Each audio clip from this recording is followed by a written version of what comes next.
Once upon a time, a little boy named Trevor Henderson was born. He was then quickly thrown into a pit that went straight down into hell. This is true information.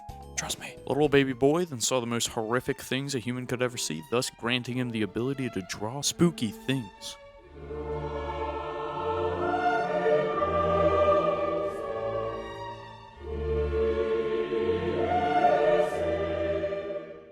You know, I would give more in-depth and personal information, though Henderson seemed to have not seen my messages and questions. Maybe he was inactive or something, I don't know.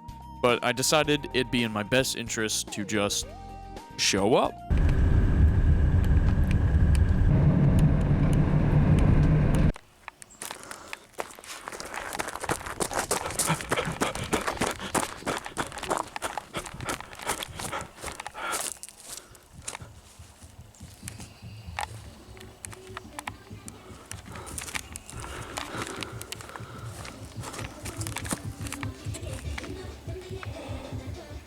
See in there.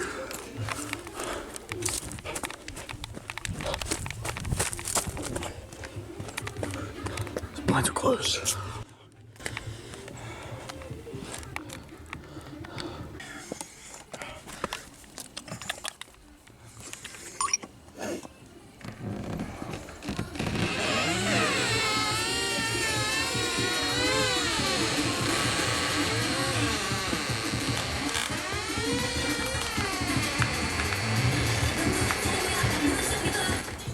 I don't think he heard me.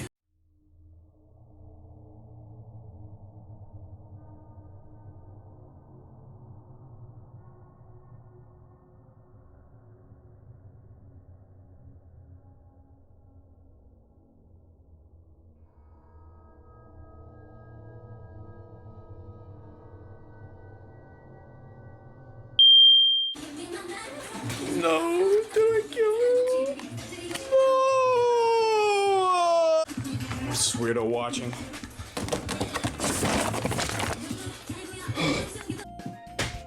Alright, so after an unrecorded talk with the the living, the alive Trevor Henderson, I have acquired the necessary information to get the bare minimum grade on this project.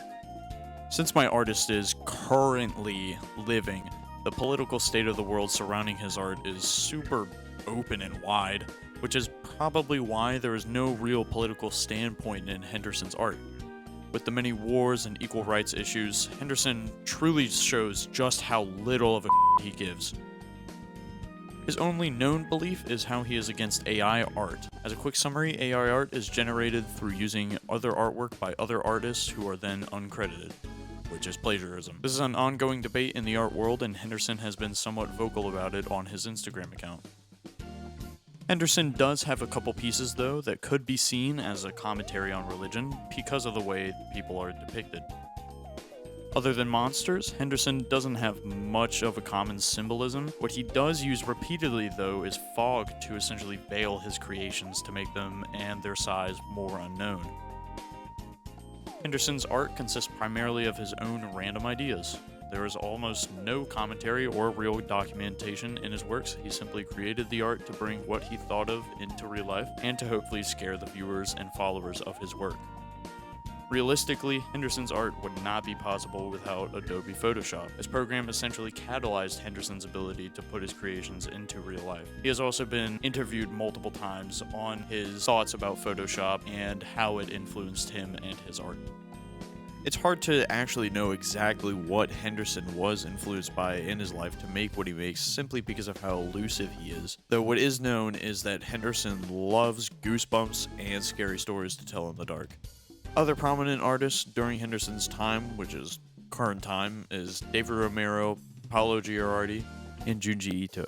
These aren't necessarily the most prominent artists for the time, since currently there is an estimated 2.2 million artists in just the US. I can compare David Romero's Archangel to Trevor Henderson's The Stranger. Both pieces are in this weird realm of religion through obviously Romero's Archangel being an archangel and Henderson's piece actually showing a halo and somewhat of a version of a crown halo. The colors in the two pieces are extremely different. Henderson's is more muted with grays, blacks, some reds, and skin tones, while Romero's piece is very blue and green all across the board.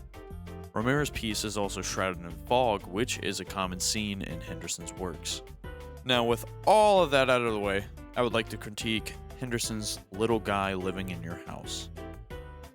It's just not scary. I chose to critique this piece honestly because I think it looks funny. What is being shown is exactly what the title is saying. This little guy seems to be a little bit more hostile than friendly though. A small but burly figure stands in front of a surge protector light and is illuminated in a vibrant red. This piece is honestly composed quite well. Henderson does not leave any detail out to ensure this piece is as real as possible. He does things like giving the figure a shadow and even removing light off of the object on the right, which would be there in real life. The piece is also pretty grainy and blurry, which I think is to give the piece a little story, that being whoever took the picture was in a hurry. Obviously this piece is just some random idea from Henderson's head, though I think it is still done extremely well for all that it is. I'm going to compare Henderson's Little Guy Living in Your House to his piece Breaking News, which shows a much bigger guy with a whole lot more power. Both pieces show relatively human-looking figures, and both are dark with a bright red light drawing in your focus. In Henderson's Little Guy Living in Your House, this light is used to force you to look at the main figure, while in his piece Breaking News, it is used to draw your attention away from the creature as a way of putting you into this world where this creature is actually known to be stealthy and has the possible ability of controlling and distorting light. Other than that and the settings of the pieces, Breaking News has a much more lanky figure, while once again Henderson's Little Guy Living in Your House is much more burly.